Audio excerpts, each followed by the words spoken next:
saw this a couple days ago on the webcam, the gigapixel cam, and these pallets are labeled Prismview, which is, I think they're a company. They're a part of Samsung.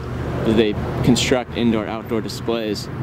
So good news that we'll be able to watch the Oculus scoreboard perhaps being constructed out there, or I don't know, or if they bring it inside the stadium and do it that way.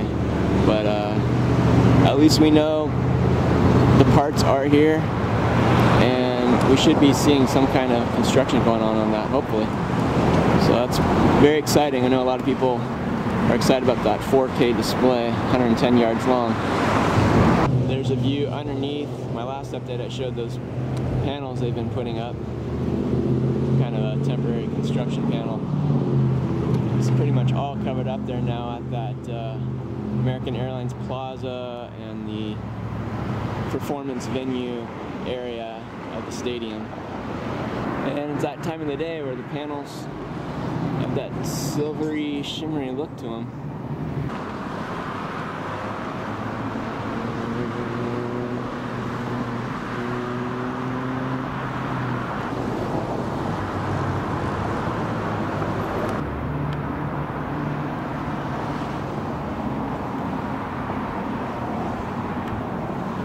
See cable roof line up here. See how it's kind of looks as if it's up above the compression ring. You can see those spars, how they kind of arch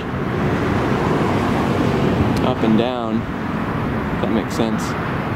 Just don't know how much further they have to go as far as setting up those lower spars.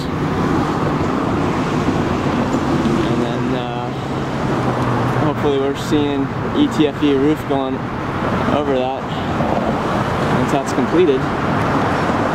Maybe early next year.